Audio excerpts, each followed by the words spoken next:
En octubre de 1759, Carlos III navegó desde el puerto de Nápoles en dirección a Barcelona, acompañado de su esposa, la reina María Amalia, y de un numeroso séquito de asesores italianos.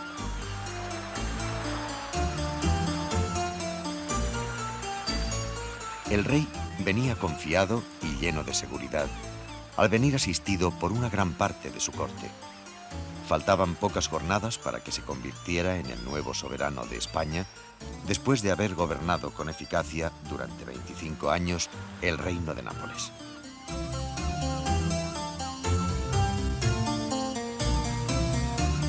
Los anteriores reyes de España, Fernando VI y Bárbara de Braganza, habían muerto sin dejar descendencia y el trono estaba vacante. Carlos III, al cabo de intensos esfuerzos diplomáticos, había logrado la aceptación europea para dejar Nápoles a su tercer hijo y él mismo venir a hacerse cargo del trono español. Para él, esta travesía marcaba una línea divisoria entre las dos etapas de su vida. Atrás quedaba su apoteosis como rey italiano y delante iba a perfilarse la costa de un país que amaba, pero que desconocía en la práctica.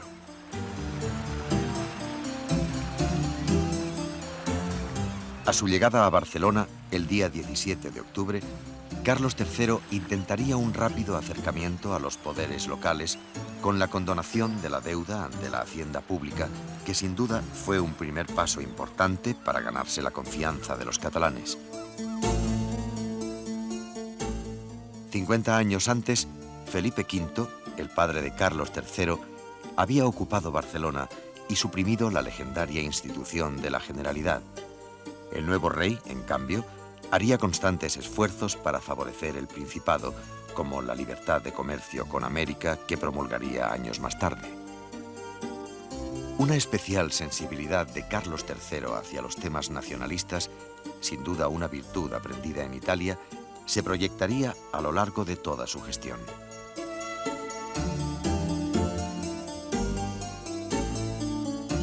La comitiva de Carlos III llegaba a Madrid en un frío atardecer del 9 de diciembre de 1759.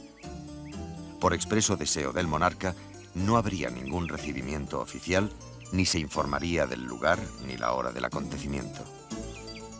Isabel de Farnesio, su madre, era la única persona que le esperaba en el Palacio del Buen Retiro.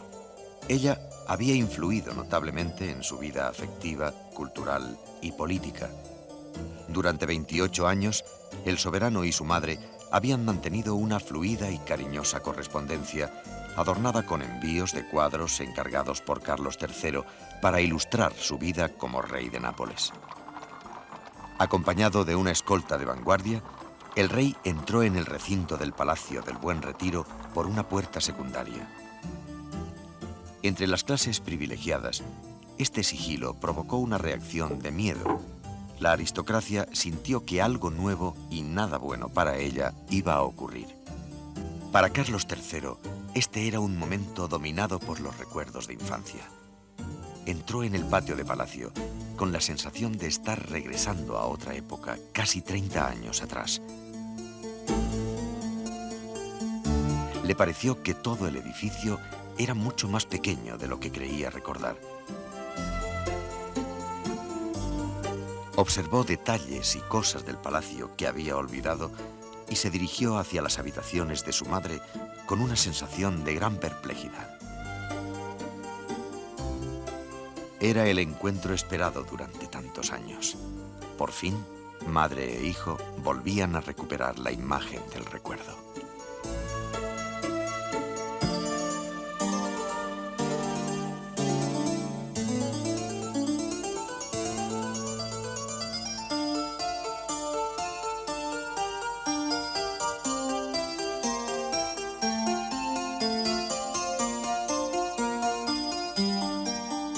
Desde el Palacio del Buen Retiro, el rey inició una serie de gestos simbólicos para demostrar que el sillón del trono iba a ser ocupado por alguien totalmente distinto a su predecesor.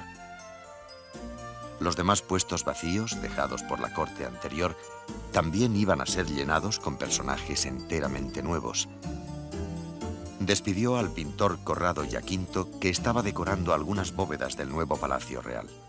Expulsó al famoso cantante de ópera Farinelli, uno de los principales animadores de la corte anterior, sin pedir ni dar explicaciones a nadie. Carlos III estaba decidido a realizar una política de contenido claro. Le agradaba el ejercicio personal del poder, tal como lo había practicado en Nápoles. En estos primeros días, prescindió de cualquier contacto con la nobleza y procuró mantenerse al margen de los intereses aristocráticos que habían dominado la realeza española durante épocas anteriores. Sabía muy bien que si no lograba imponerse, corría el riesgo de ser controlado por los grandes de España, que casi durante 100 años habían gobernado el país.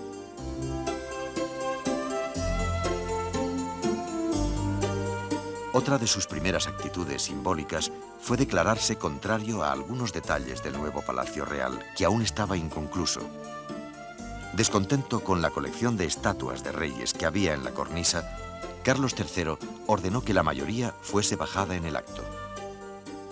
Sin duda, al monarca no le agradó que entre las figuras reales no estuviera la de su madre Isabel de Farnesio. Pero lo cierto es que la motivación de fondo era eliminar todos los emblemas del reinado anterior. El arquitecto Ventura Rodríguez fue el encargado de inventar un andamiaje efectivo para cumplir con premura la orden de bajar las estatuas. Las relaciones entre Isabel de Farnesio y la reina María Amalia fueron tensas desde el primer momento. Para la madre del rey, era imposible aceptar que otra mujer influyera antes que ella en las decisiones del monarca. María Amalia era una reina de carácter fuerte, acostumbrada a ser oída. La convivencia de ambas personalidades era imposible. Sin embargo, una enfermedad de María Amalia iba a modificar esta penosa situación. Esto afectó seriamente a Carlos III al comprobar la frialdad de las dos mujeres más importantes de su vida, más los problemas de salud que tenía su esposa.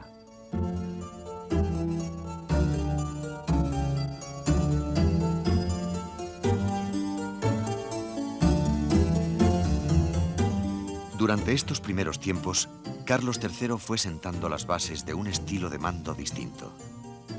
Continuó sin recibir a los nobles, acompañado tan solo por su camarilla de ministros italianos y algunos funcionarios sumisos a la administración del Estado. Ni siquiera personajes tan valiosos como el marqués de la Ensenada fueron llamados a trabajar en esta primera fase.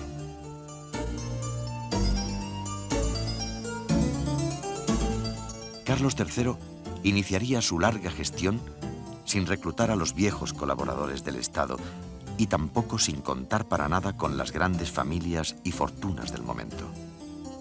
El monarca prefirió rodearse de personas ya conocidas y probadas por él, como Schillace, Grimaldi o Sabatini, todos italianos. Sin dilaciones, quería ponerse al corriente de la situación general y poner en marcha su política ilustrada de transformaciones.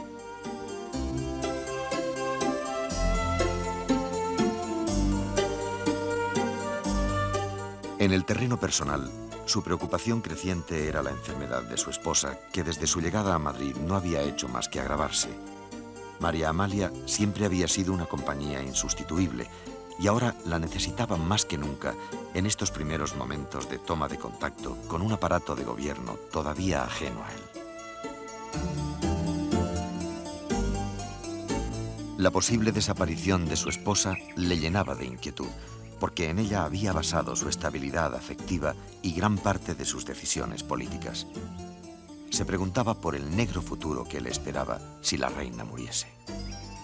Para él, María Amalia había sido una personalidad enteramente necesaria, tanto por su sensibilidad artística como por su talento para las tareas de gobierno. Ante el lecho de su esposa, Carlos III recordó su vida junto a la reina en aquel Nápoles caluroso que tanta felicidad le había proporcionado como hombre y como rey.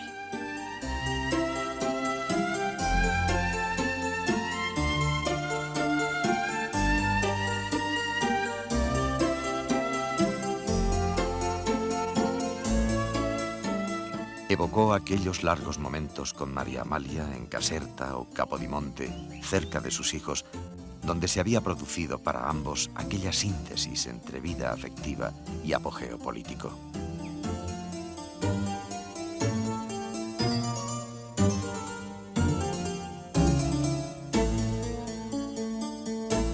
El día 27 de septiembre de 1760 se produjo el fallecimiento de María Amalia de Sajonia. Este hecho iba a significar para el rey un futuro de aislamiento personal, ya que mantuvo la decisión de no volverse a casar.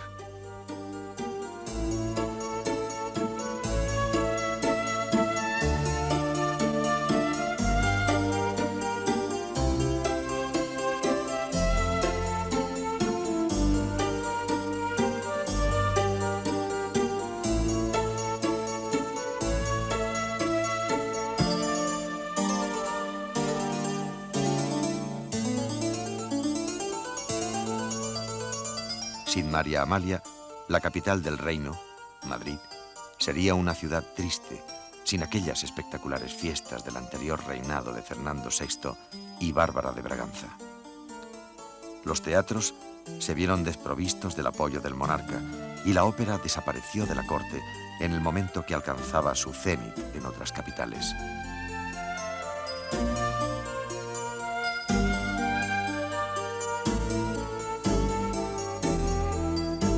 Según muchos, la corte española pasaría a ser una de las más aburridas de Europa.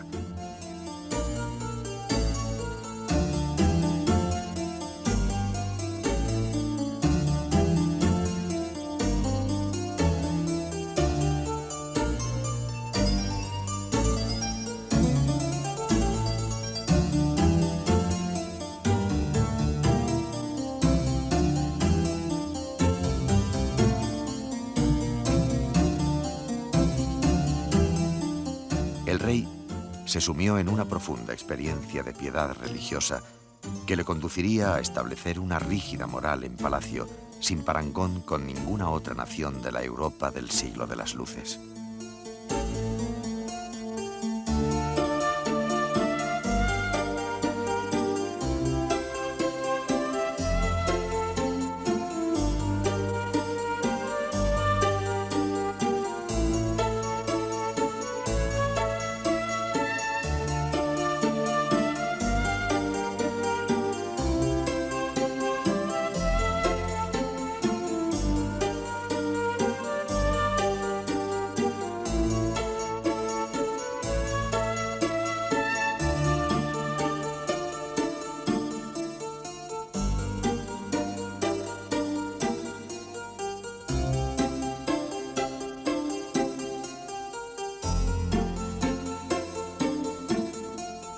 En este clima adverso, el rey tomó por fin la decisión de entrar solemnemente en la capital de su reino, iniciando de esta forma su etapa oficial al frente de la monarquía española. Esta entrada triunfal se produciría en el verano.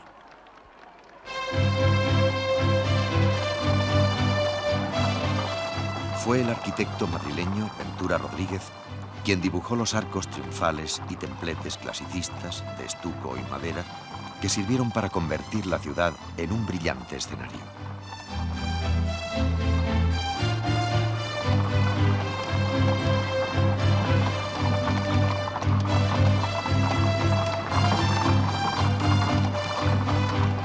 Se construyeron numerosas arquitecturas fingidas, como en un escenario teatral, que adornaron los puntos por donde iba a pasar la comitiva. Las fachadas de los viejos edificios ocultaron su pobre diseño y el deterioro de sus revocos, cubriéndose de tapices y engalanaduras.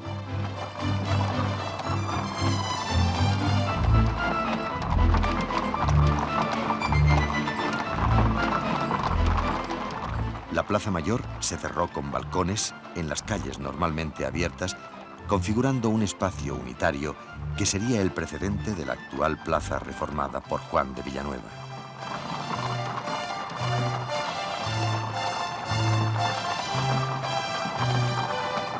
Tal vez aquí tuvo Carlos III la idea de transformar Madrid utilizando algunas de estas hermosas imágenes de arquitectura efímera para configurar más tarde el perfil del Madrid que hoy todos conocemos.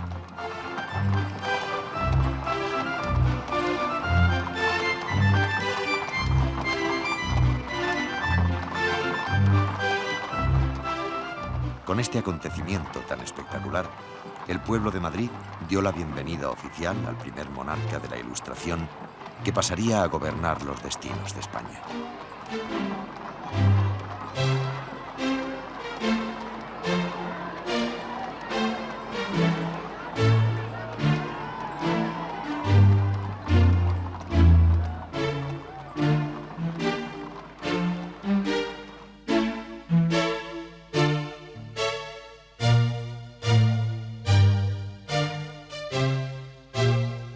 También la nobleza vivió un momento de satisfacción. Carlos III abrió las puertas de palacio para ofrecer una recepción memorable donde pudo saludar a la corte en pleno. Primero el pueblo y ahora la aristocracia le daban la bienvenida, estableciéndose tal vez el principio de un diálogo.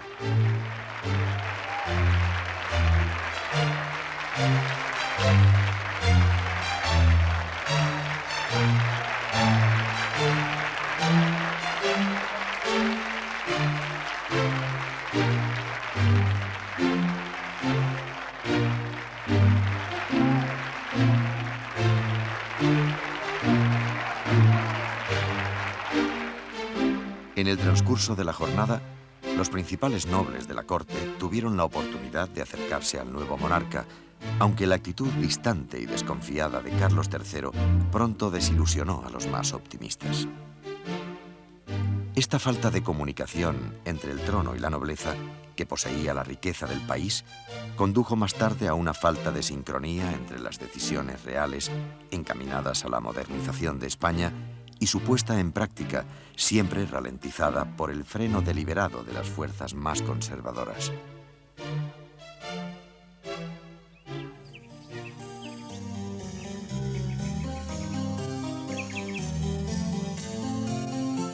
En el plano internacional, una de las primeras medidas de Carlos III y sus ministros italianos fue la entrada en la llamada Guerra de los 7 Años.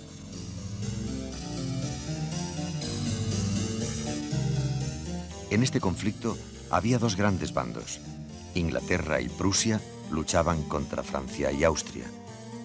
La zona de hostilidades que preocupaba al monarca estaba en el Océano Atlántico, en las costas de Norteamérica y el Caribe. Carlos III estimó que había que desalojar a los ingleses de las costas de Hispanoamérica, que ponían en peligro la principal fuente de riquezas del reino.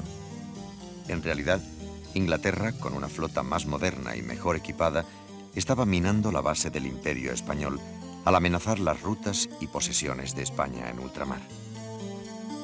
El rey tomó la decisión de renovar el pacto de familia, que era principalmente una alianza entre los Borbones de Francia y España, para lo cual nombró embajador en París al italiano Grimaldi. Este enviado especial de Carlos III llegó a Versalles en 1761 para firmar la alianza con Choiseul, quien era entonces el principal ministro de la Francia de Luis XV. En estas conversaciones, Francia solicitó la ayuda de España para que ambas lucharan contra Inglaterra, que era lo que deseaba Carlos III. Cuba se había ido convirtiendo en la llave de América y su puerto más importante, La Habana, en el centro de reunión de los barcos españoles que transportaban periódicamente sus riquezas desde las colonias americanas hacia la metrópoli. Al declararles la guerra a los ingleses, Carlos III tenía el propósito de limpiar de barcos británicos toda la zona y proteger las principales rutas de conexión. Pero al mismo tiempo, esta nueva situación podía ser nefasta para Cuba, porque ofrecía a los ingleses el pretexto inmejorable para atacarla. Los ingleses conocían perfectamente la trascendencia estratégica de La Habana, con su faro, sus dársenas y astilleros, y los innumerables barcos allí fondeados.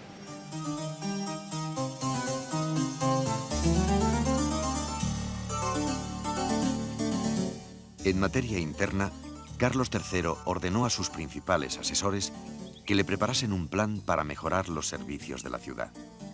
El soberano quería realizar un fuerte cambio de imagen de Madrid, pero sobre todo quería empezar por lo más esencial. Desoyendo las propuestas grandilocuentes, el rey pidió estudios para mejorar el empedrado, el sistema de agua potable, el alumbrado público y el alcantarillado de la villa. Alrededor del Palacio Real, Madrid aún ofrecía un trazado medieval. Gran parte de las calles eran irregulares y debían unir cotas de nivel muy diferentes, lo que hacía muy difícil la circulación de carros y caballerías. No existían apenas monumentos arquitectónicos, a excepción de la cárcel de corte, los cuarteles y las bellas cúpulas de su infinidad de iglesias y conventos. En aquellos años, la única zona verde planificada como tal eran los espacios que rodeaban el Palacio del Buen Retiro. Se amplió el sistema de irrigación y abastecimiento de agua. Se crearon numerosos canales de conducción para que el agua llegara a la ciudad de modo regular y se perforaron 9.000 pozos. Una de las primeras tareas que se acometieron fue empedrar las calles principales, que en época de lluvia se volvían prácticamente intransitables. Además, se instalaron cientos de faroles de aceite para dotar de alumbrado público a los barrios más importantes y las zonas de mayor densidad. Un servicio regular que dependía del ayuntamiento realizaba el encendido y apagado de los faroles, que eran de cristales finos. A partir de 1764, la mayor parte del casco urbano ya tenía iluminación pública. Por otra parte, la iluminación era un factor clave para la seguridad de la villa, que hasta ese momento ostentaba un alto índice de delincuencia. Las callejuelas de trazado sinuoso, los cambios de nivel y la oscuridad casi total transformaban la noche madrileña en algo peligroso. En este sentido, la vestimenta tradicional también añadía otro factor de incertidumbre. Los sombreros de ala ancha y el uso de enormes capas de colores oscuros hacían muy fácil que el ladrón o asesino pudiesen escapar a la justicia.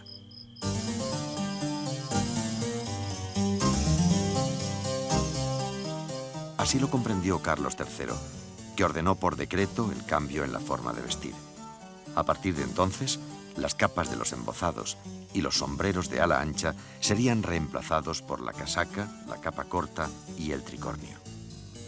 Primero los funcionarios de palacio y luego toda la gente pudiente debió ponerse el llamado traje militar de los Borbones, nombre que tenía su origen en la vestimenta del ejército francés de comienzos del 18.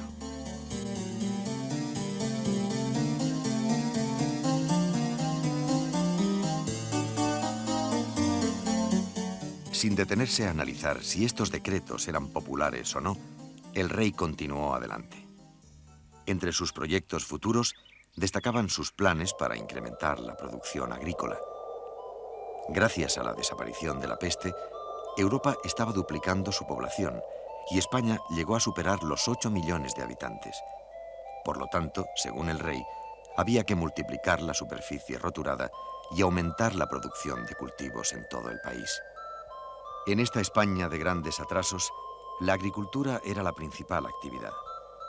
Según el censo de Floridablanca de 1787, el 71% trabajaba en estas tareas y tan solo el 12% eran fabricantes, artesanos y menestrales.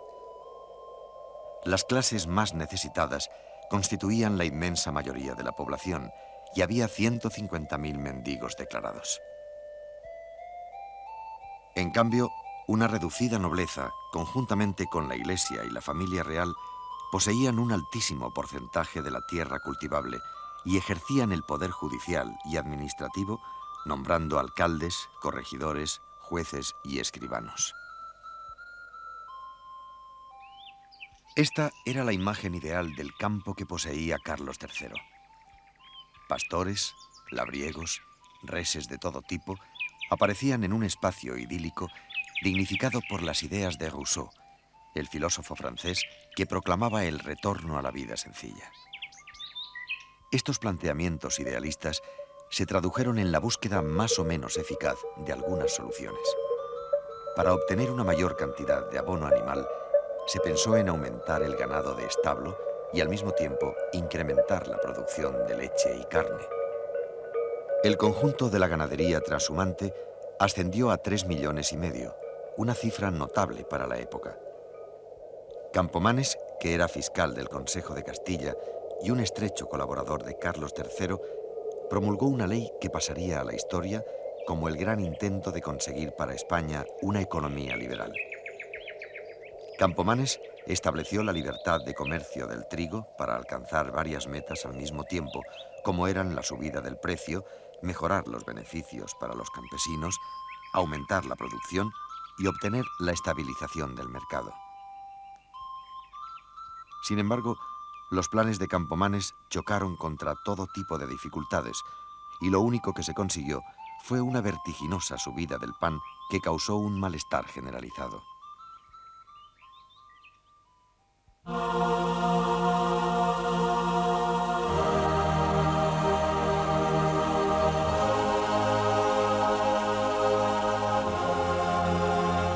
En el terreno espiritual, Carlos III era un católico ferviente. Sus convicciones religiosas eran profundas y siempre dio la impresión de ser un hombre convencido de su fe. El monarca había manifestado sus preferencias por la orden de los franciscanos descalzos por encima de los influyentes jesuitas, ya que para él los franciscanos representaban una iglesia volcada hacia la caridad y los desvalidos, es decir, una iglesia que no intentaba rivalizar con el poder terrenal de los reyes.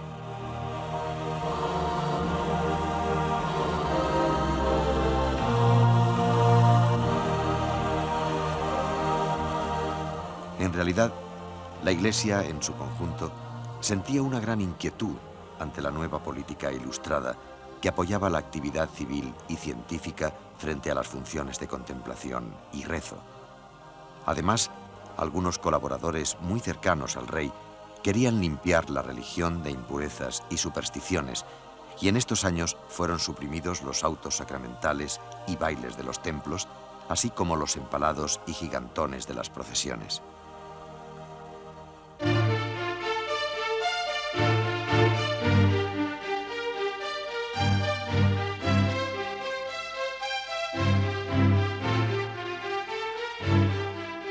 En esta etapa de su gobierno, el rey tomaba personalmente gran parte de las decisiones.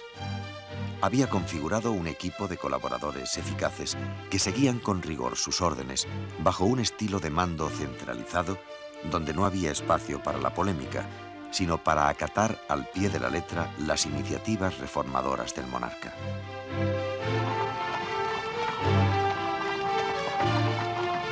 Además, la mayoría de los asesores italianos que el rey había traído de Nápoles disfrutaban de una posición elevada. Schillace, el principal político que formaba parte de la comitiva napolitana, era la figura central del gobierno. Este italiano, que ocupaba brillantemente las carteras de Hacienda y de la Guerra, gozaba de toda la confianza del rey. Sin embargo, los madrileños pronto sintieron un fuerte odio contra él. Se decía que en su propio palacio había establecido la venta oculta del mejor tabaco de América y de la colocación de su hijo de 4 años al frente de la aduana de Cádiz. Schillace ocupaba un imponente palacio madrileño, la Casa de las 7 Chimeneas, en la que supo rodearse de un lujo hasta entonces desconocido en la corte.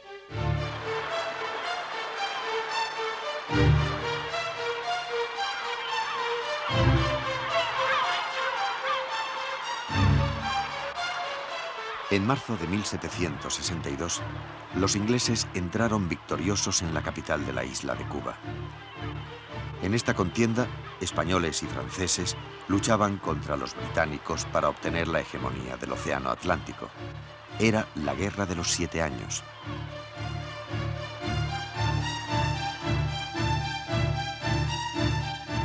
A las pocas semanas del acontecimiento, Carlos III recibió la noticia de los desastres en América, las pérdidas de La Habana, la Florida y la Martinica, todas ellas caídas en manos de los ingleses. En apenas 2 años de gobierno, el rey había perdido las posiciones más estratégicas de ultramar que contrastaban con la pacífica neutralidad y bonanza económica del reinado anterior de Fernando VI. La pérdida de La Habana significaba una absoluta catástrofe, pues desde este puerto salían algunos de los convoyes que traían a España los metales preciosos y las materias primas de las posesiones americanas, que eran básicas para la débil economía española.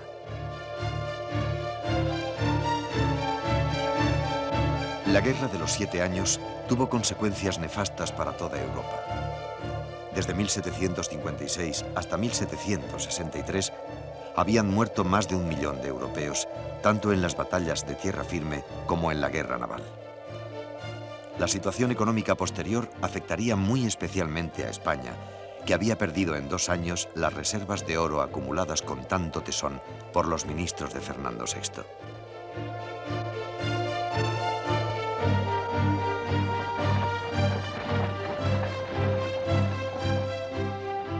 El comercio se resintió debido a 2 causas primordiales: la prohibición de Carlos III de comerciar libremente con los ingleses y la pérdida global de la capacidad adquisitiva en toda Europa. En España, la carestía y miseria se abatieron sobre pueblos y comarcas, provocando un clima de gran descontento.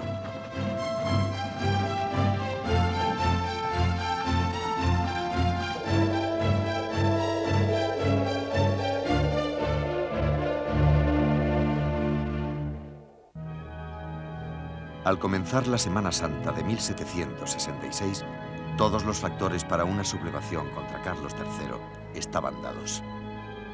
El alto clero no comulgaba con las ideas de la Ilustración. La nobleza se sentía desplazada del poder y la derrota militar servía de aglutinante para que todos, ricos y pobres, manifestaran un rechazo hacia Carlos III y sus amigos italianos, en particular contra el ministro Schillaci. Una conspiración de nobles y clérigos estaba a punto de instigar una insurrección popular.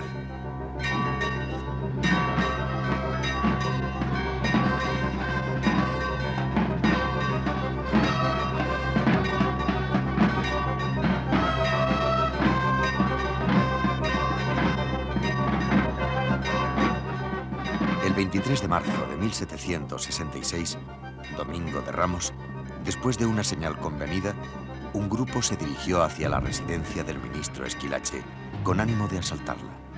Así empezaba la revuelta que la historia conocería como el motín de Schillaci.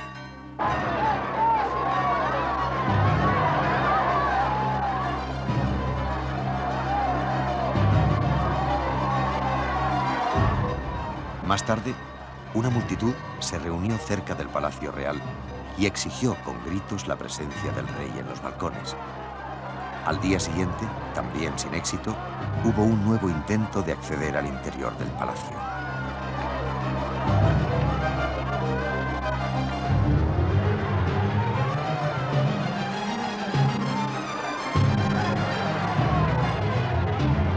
Carlos III permaneció en el interior evaluando las proporciones del motín y en las primeras horas de la tarde ordenó el despliegue de las guardias valonas.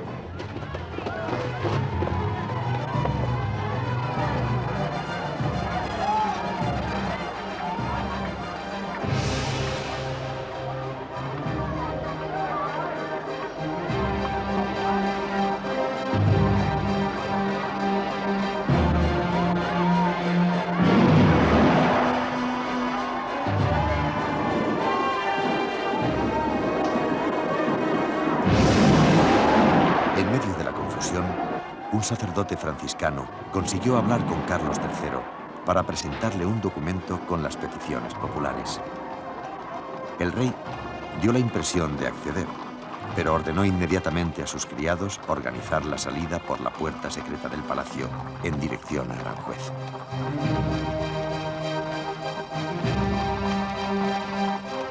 La posibilidad de la pérdida de la corona le producía una sensación que estaba más allá del miedo. Para un monarca como él, el rechazo popular le causaba un profundo dolor y era el síntoma más claro de su fracaso como gobernante.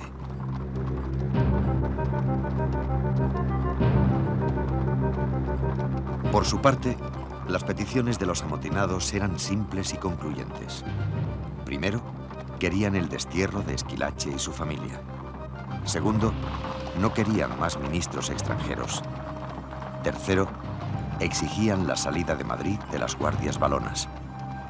Cuarto, deseaban la abolición de la llamada Junta de Abastos y pedían la reducción de precios de los artículos de primera necesidad.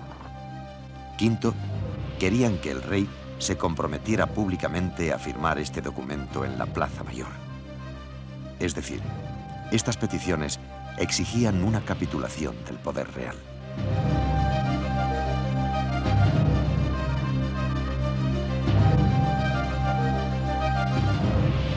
Esa noche y durante los días siguientes, la indignación se apoderó del rey, quien amonestó seriamente a sus colaboradores más cercanos, reprochándoles su falta de conexión con la realidad del país. Para ellos, italianos en su mayoría, lo que estaba ocurriendo no revestía gravedad alguna. Sin pensarlo dos veces, Carlos III separó del poder a Esquilache, enviándole hacia Cartagena el 26 de marzo, desde donde saldría para Italia inmediatamente. Dio instrucciones para bajar el precio del pan y decretó que las guardias valonas se apartaran de la calle por algunos días. Eligió a varias figuras de la política española para colocarlas en puestos claves.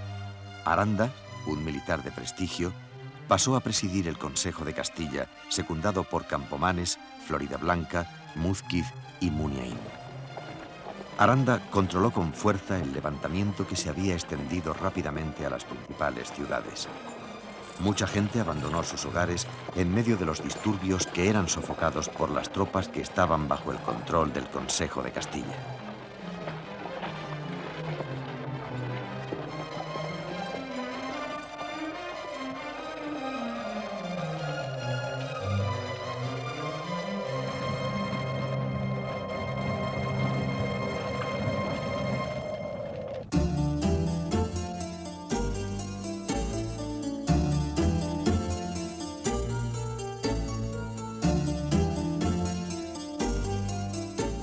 Carlos III meditaba ante la grave situación que estaba afrontando a escala nacional.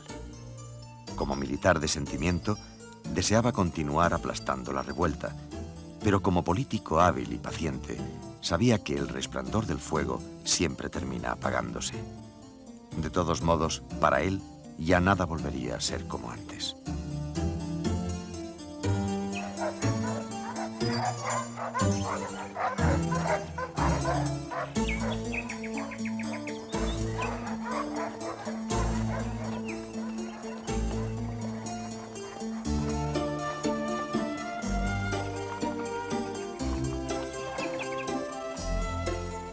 Acompañado de un séquito muy reducido, tal como era su costumbre, el rey solía internarse en las praderas de Aranjuez para practicar su afición predilecta, la caza. Este pasatiempo le devolvía la serenidad y agudizaba su pragmatismo y orgullo.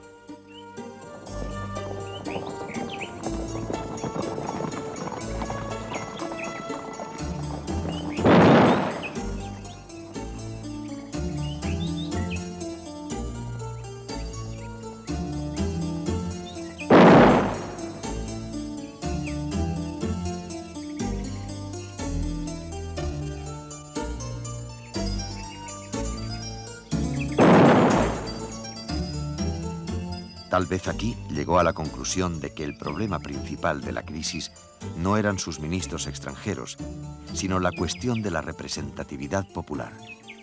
De ahora en adelante, él mismo intentaría adquirir un conocimiento más directo de los problemas, sin los tradicionales intermediarios de la Iglesia y la nobleza terrateniente.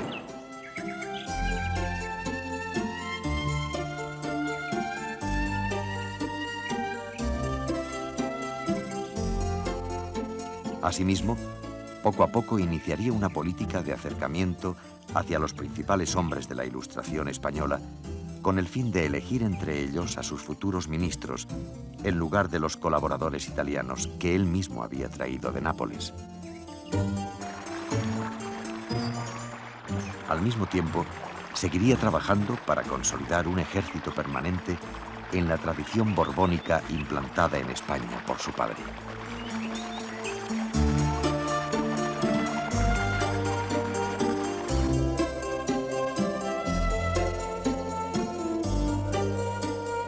Carlos III se encontraba en Aranjuez tras la Semana Santa del motín, cuando su madre enfermó gravemente para fallecer el 10 de julio de ese trágico año de 1766.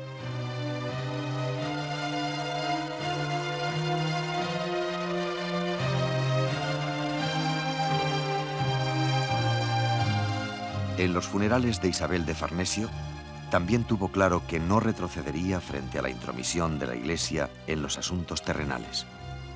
Ejercería la piedad como un sentimiento personal, pero actuaría con mano dura ante el ejército político de la Santa Sede, que no era otro que la Compañía de Jesús, el brazo derecho del papado. Además, para el rey y sus consejeros, los jesuitas habían tomado parte activa en el motín de Esquilache.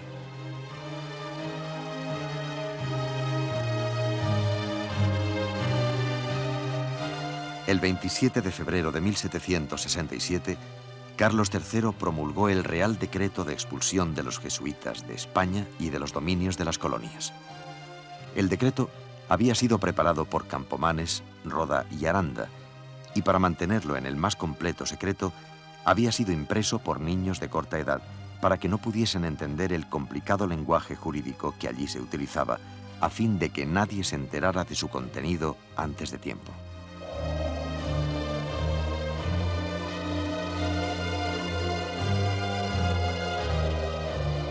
La expulsión significó para España un vacío en la educación, ya que la Compañía controlaba las enseñanzas medias y organismos pedagógicos muy potentes en todo el país. Los jesuitas habían creado numerosos colegios y universidades que formaban una red en toda España, al mismo tiempo que sostenían los centros de élite como el Seminario de Nobles, el Seminario de Vergara y el Colegio Imperial. Una enorme cantidad de edificios, fincas y obras de arte pasaron al patrimonio del Estado. A partir de ese momento, casi todos los organismos públicos ocuparon antiguos edificios de los jesuitas. Por otra parte, los indios del Paraguay y Brasil, que habían sido organizados en misiones por los jesuitas, quedaron desprotegidos y pronto sus pequeñas repúblicas independientes fueron destruidas.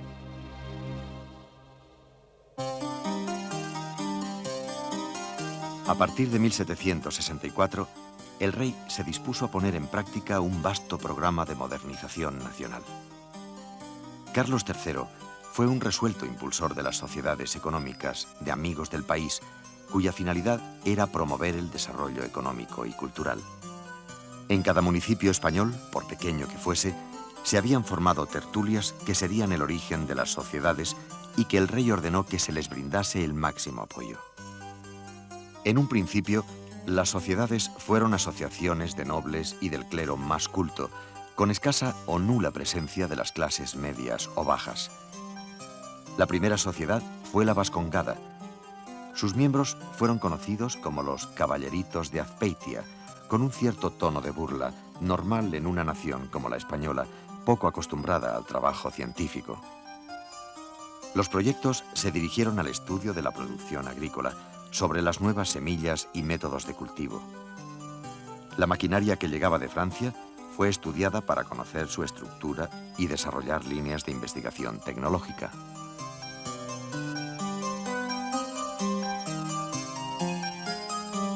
Entre los proyectos destacados figuran los que condujeron al descubrimiento del wolframio por Pablo Eluyar, uno de los fundadores de la mineralogía moderna en España.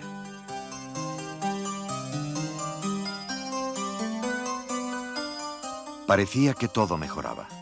Carlos III había conseguido en poco tiempo aglutinar junto a él a los mejores hombres de la política y cultura española, como Olavide, Campomanes, Manuel de Roda, Aranda y Floridablanca.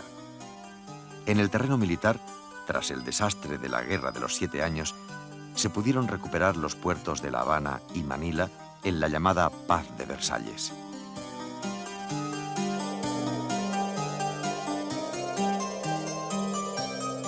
Después de la conflictiva década de 1760, sobrevinieron años de buenas cosechas que mejoraron la situación de los más débiles.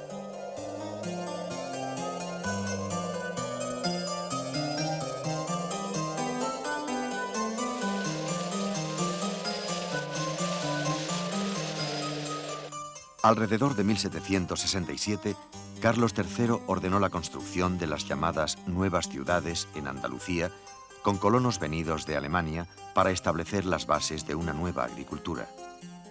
Llegaron 6.000 colonos alemanes y flamencos, todos ellos católicos, para instalarse en las nuevas poblaciones agrícolas de Sierra Morena. Olavide fue nombrado superintendente de esta iniciativa y redactó las normas de funcionamiento. Sin embargo, la mayoría de los colonos no pudo o no supo adaptarse y en menos de un año fueron sustituidos por catalanes y valencianos. El rey no perdió la fe en este proyecto que él estimaba moderno y racional.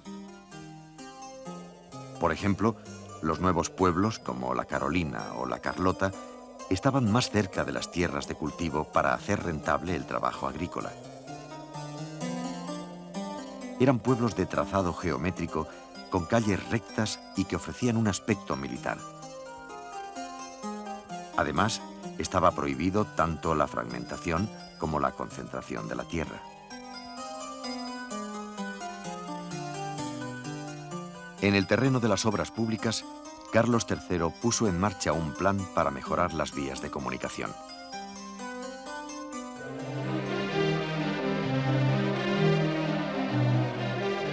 Utilizando la red de caminos romanos y aumentándolos en lo necesario, organizó un sistema de carreteras que partían de Madrid. Las calzadas romanas habían establecido la base para los trazados primitivos y ahora era el momento para ampliar, modificar y crear nuevos caminos más acordes con el comercio del siglo XVIII. Se sustituyeron los vados, puentes de madera y barcas por viaductos de piedra. Retrocedió el autoconsumo, los intercambios se multiplicaron por 4 y se redujeron los precios de los productos importados. En 1778, Carlos III decretó la libertad de comercio con ultramar y dio la oportunidad a 11 puertos españoles de comerciar directamente con América. Asimismo, no descuidó la modernización de la carretera que unía Madrid con Andalucía, que a pesar de todo seguiría siendo por muchos años un enclave natural para el comercio exterior, gracias a la puerta marítima que le proporcionaba el Guadalquivir. Una España mejor comunicada y más igualitaria comercialmente fue el resultado más concreto de estas medidas. El rey estaba decidido a colocar a España entre las primeras potencias europeas.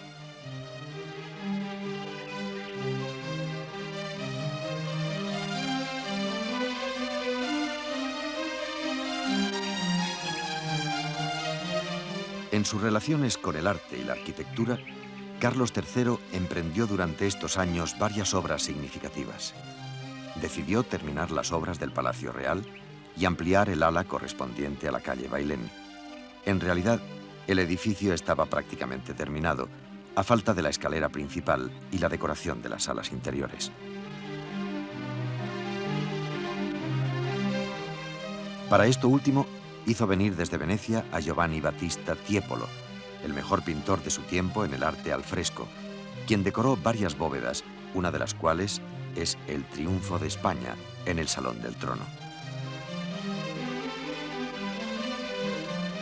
El maestro era el máximo representante de la pintura veneciana, basada en un especial cuidado en el color y la luminosidad de las escenas pintadas.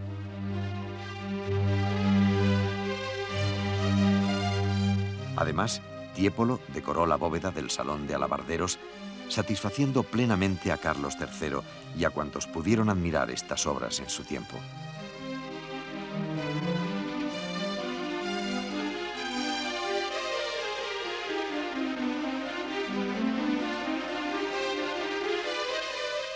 Otro de los artistas que decoraron el palacio fue Antonio Rafael Mengs. Este artista de Bohemia había conseguido fama internacional con sus teorías y obras acerca del renacer neoclásico. Mengs y el monarca se habían conocido en Nápoles, donde el artista había realizado numerosos retratos de los infantes con su preciso conocimiento del dibujo y de la psicología de los personajes. En 1761, Carlos III le encargó la decoración de sus aposentos en el nuevo Palacio Real y en 1766 le nombró pintor de cámara. Años más tarde le hizo venir a España por segunda vez para ponerle al frente de la Academia de Bellas Artes y la Real Fábrica de Tapices. Mengs trajo decenas de copias de estatuas romanas y griegas. El rey le había pedido, como encargo personal, que transportara en varios barcos desde Italia todas las copias de estatuas clásicas que pudiese conseguir.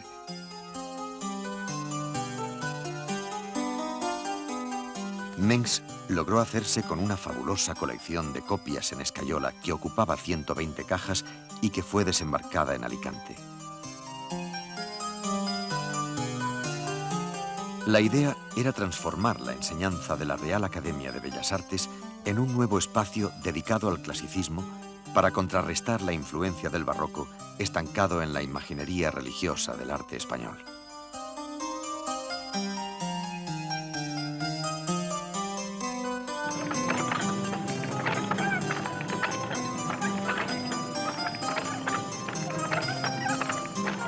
Por otra parte, Mengs transformó los contenidos de las obras que se elaboraban en la Real Fábrica de Tapices de Madrid. Hasta su llegada, se seguían reproduciendo viejos temas costumbristas de Teniers, pero a partir de 1774, los pintores jóvenes que fueron llamados a la fábrica deberían crear cartones con nuevas ideas basadas en la descripción de temas de actualidad, con ropajes y acciones propios de su época.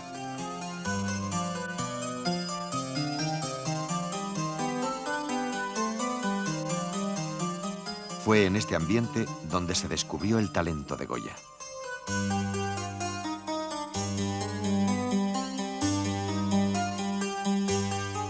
Este desarrollo de los temas populares con los conocidísimos cartones de Goya tuvo una gran repercusión en la aceptación de lo castizo como un valor positivo frente al excesivo afrancesamiento de las costumbres que desde las esferas del poder se pensaba aplicar.